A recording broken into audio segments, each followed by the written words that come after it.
It's Tuesday, October 11th. From inside the WTOP newsroom, this is the DMV Download, brought to you by the men and women of Steamfitters Local 602.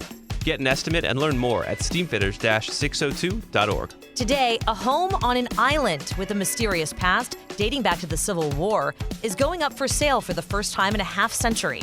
As WTOP's John Domen tells us, the curiously named Tippity Wichity Island was home to a brothel and a whiskey distillery. I guess that area was sort of frequented by pirates and other less than savory characters anyway. And we'll tell you about a 120-year-old Chesapeake Bay lighthouse with some odd restrictions, and it just sold.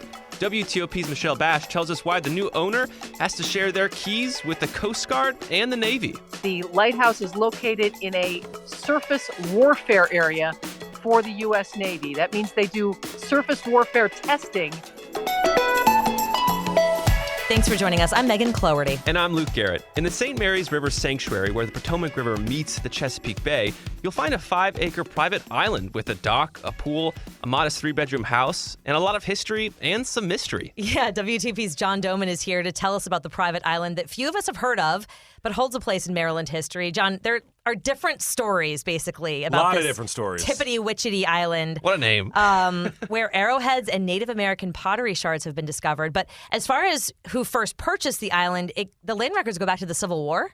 So what they know about this island, and there's a lot that they don't, the real estate agent told me, figuring out what's fact and what's fiction is sort of on the, it's up to your imagination, I guess. Wow. But we know that it was a guy that fought in the Civil War. Don't know for who. He could have been a Confederate, could have been a Union guy. But once the Civil War ended, once he was done in battle, he needed a place to get involved in a little debaucherous activity. This is Captain Henry Howgate. Sounds like a very upstanding guy. But it turns out somebody like that was into bootlegging and had his own little distillery. During Prohibition. Was into to bordellos on the island. I guess all that kind of got shunned out of places like Alexandria. Hard to imagine. So they moved it down to this island. A bordello, bootlegging. I guess that area was sort of frequented by pirates and other less than savory characters anyway. So wow. I know. So let's just build this little thing on this little secluded island. It's so funny, though, on the Sotheby's website, it's like, watermen and those who did business on the They were bootlegging. They didn't say what kind of business. But, in the grand scheme of things, for the last several decades now, it's lived a much tamer life, being sort of just a vacation abode. And now it's your chance. If you don't like your neighbors, don't have to worry about it here. And, to me, I didn't even know that you could have a private island just within the DMV region. I usually think you need a plane at least to get a private island, but here it is, really in, where the Potomac meets the Chesapeake. You talk to the realtor, what'd he have to say? So we're talking almost 5 acres of land. It's pretty up the St. Mary's River. Not that the St. Mary's River is a very long one. Yeah. So it's a little bit north of St. Mary's City, which, you have the college down there and not too much else. You're not too far away from, I guess, Leonardtown and Lexington Park, the Pax River Air Base, all that sort of nearby. The house itself, yes, it's in the water, but really you're only talking like a 30-second, minute-long motorboat ride from the dock to where this house is. You do need a boat, though. I mean, you have to get there. You can only get there by boat. That is one of the things. If you're thinking about buying this, you might have to have a boat as well. But otherwise, you have 5 acres. You have this, like we said, I think, the 3-bedroom house. It's a house. It's not a mansion or anything like that. But he pointed out that there is enough space that if you wanted to build more, make yourself a family compound or whatever you want to do, there's a lot of flexibility there. It's really a one-of-a-kind opportunity. This is not just a house in a subdivision or even a beautiful house on the waterfront. There's a pool in the ground there. You look at the pictures, the land itself looks pretty nice. They certainly... Whoever owns it certainly has the money to keep it maintained. I don't know how they get the lawnmowers and all the landscaping out there. But again, that's not something somebody in my income bracket has ever had to worry about. It's available as, whether it's your new work from home office and you want to live there permanently, or if you want to just have a nice little vacation spot. A little more history on it. It was first called Lynch Island in 1879. And then in the 1950s, another owner named Ernest Dickey bought it, wired the place for electricity, which I guess was a big deal. Yeah, no, it's fully wired for all that stuff. Since it's on an island, right? Yeah. And then the current owners bought it when they saw a classified ad in Washingtonian magazine. So this is getting a little more play. Yeah, it's, back before the days of Craigslist, I guess. Oh, I love Craigslist. Oh my gosh, don't get him started. John, Megan, I don't know. We should all go in on this Wait, house. how much is it? It's $2.1 million. Okay. And they admit Whole it. newsroom should go in on it. They Maybe. admit it. They didn't really know what they could really compare it to around here to come up with that price. It's already drawing interest. There's a showing later today. I have to say, I mean, nothing against the owners, but the house is very small. I mean, it's a very small little 3-bedroom. I think it's like 1 bathroom, right? I mean, you might want to build more. Yeah, there's plenty of room to build more that they've said. You know, it's 90 minutes away. But yeah, like I guess if you want flexibility, if you want your own little compound and stuff, somebody that has the money can make it work. Yeah. Otherwise, it's just fun to talk about. Totally, that's true. What's coming in my head is, you just have a big family. Everyone, buys into it. That's all you need. A little family getaway island. That's what I'm thinking. That was one of the things he tried to put into my ear, that's a possibility. Oh, Certainly, really? Obviously you're trying to drum up interest. Yeah, that's true. You have people that are interested in the place. The house itself is maybe on the smaller side. So then you start talking about all the what ifs and the possibilities. And if you got $2.1 million to start, certainly you're going to have the money to make whatever changes you want to do to begin with. And depending on how much interest there is, the sale price could go certainly above $2.1 million too. So. All right. John Domen telling us about our dreams for Tippity Wichity Island. We'll see who actually buys it. I guess we'll probably won't know who will buy it. No idea who's going to buy it. And just as an aside, I don't know how many times you guys have ever hung out in St. Mary's County. I've hung out in St. Mary's County. Once. Those of us that sort of don't have the income to live on this island know about the Green Door. It's not too far away from there. a landmark establishment. Of course you know the bar nearby. I love it. They actually have real flooring in there now. So That's a win. John, thanks. And after the break, we'll tell you about a once lonely lighthouse sitting in the middle of the Chesapeake Bay that's become the subject of a bidding war. Backed by the experience of its hardworking members, Steamfitters Local 602 is ready to take on your next commercial, heating, cooling, HVAC, or refrigeration project. Steamfitters Local 602 adds value to our community through its partnerships with local contractors and building owners, all while keeping the focus on improving the lives of its members and their families throughout the DMV. For work that's on time and on budget, go to steamfitters-602.org to schedule your next project. That's steamfitters-602.org. Steamfitters Local 602. Changing lives. I'm Paul Wagner. Join me as I dig deep into the mysterious case of the Potomac River rapist.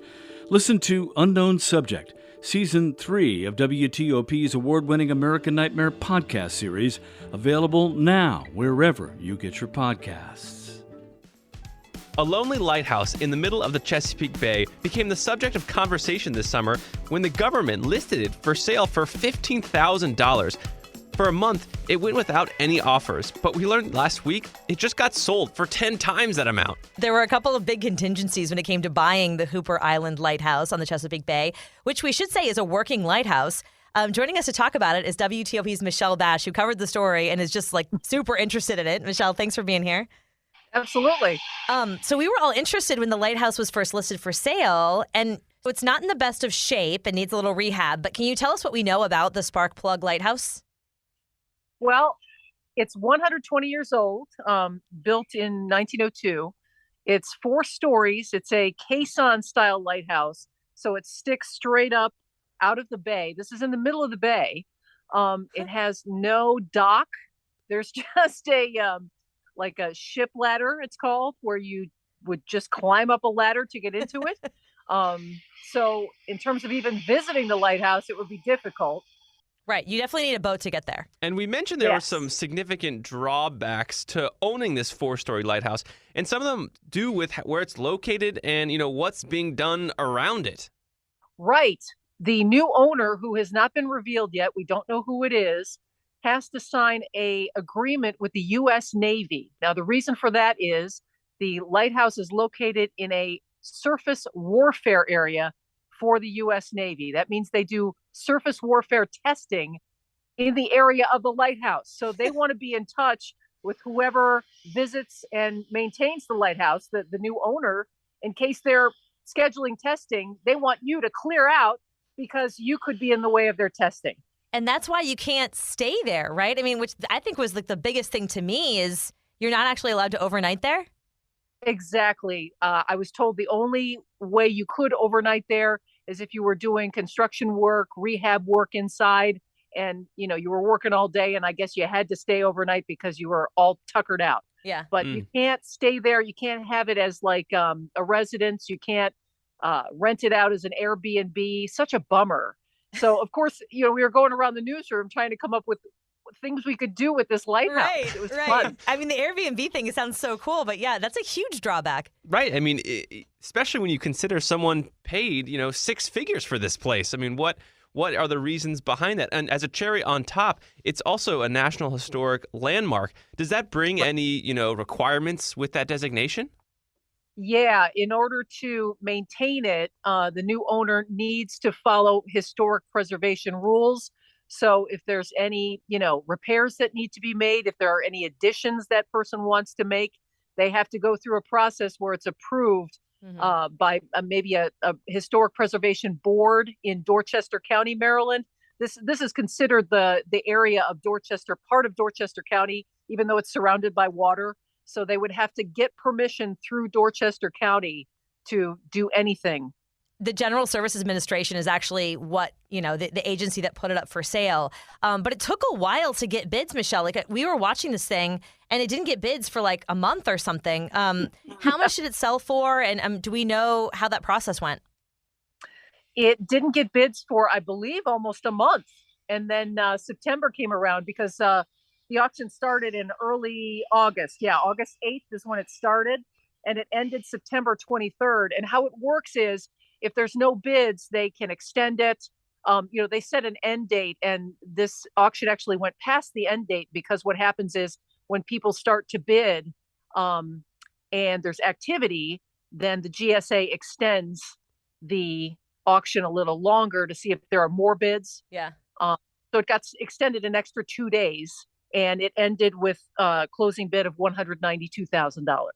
And was there a bidding war? Do we know any of the details, about that? Or was it just some big roller, high roller, just like, boom, I want this lighthouse? I believe there were 4 different bidders, and there was a bit of a bidding war. There was a back and forth at the end between 2 of them, I believe, Wow. if I'm remembering right.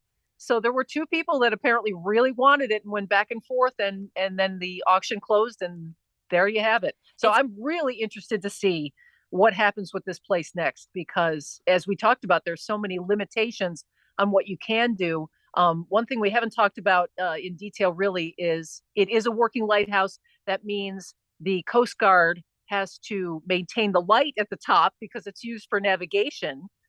So the Coast Guard needs to get in there and repair, operate. The light operates itself. It's a automatic light. But they need to get in there in case, Right. it needs repair or upkeep. And- So they need access to your lighthouse. All right. In other words, the Coast Guard, the Navy, and you all have keys to this lighthouse you just spent nearly $200,000 on. Wow. That's, yeah. You know what else is so interesting is that I was reading the listing and it says, you're not buying any land. You're buying like a little structure. The listing says, quote, the underlying submerged land will remain in the ownership of the U.S. government per the deed dated in April 1924. It just seems like maybe that's why it's just such a cool thing to own. But Michelle, have you heard of this happening before? This just seemed like such an odd thing. I have heard, yes, of private owners buying lighthouses.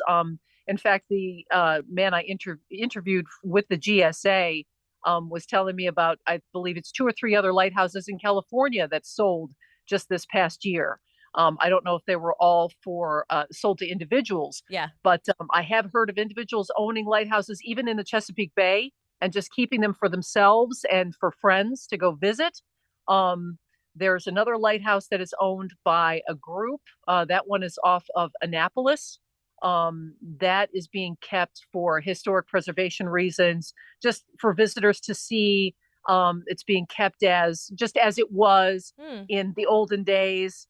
So people can see what it was like for a old lighthouse keeper to live in a place like that in the middle of the bay. Wow. During storms. Oh my goodness. That's so cool. So that's really interesting. Lighthouses, they do capture the imagination, and I think that's why They we're here do. talking about it and why people are putting down a lot of money for them. It's funny too, Michelle. We were looking to see what else was for sale from the GSA, and Luke is like obsessed with Craigslist, and this is like a deep dive I mean, the I stuff almost that missed you'll this find. interview. I was like just deep into I know we those, almost like, missed the interview because we were like on this website, but there are no other lighthouses for sale. But if you want to check it out, it's called realestatesales.gov. And they have a lot of, U.S.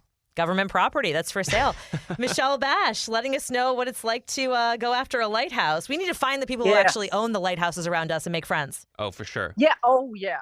Absolutely.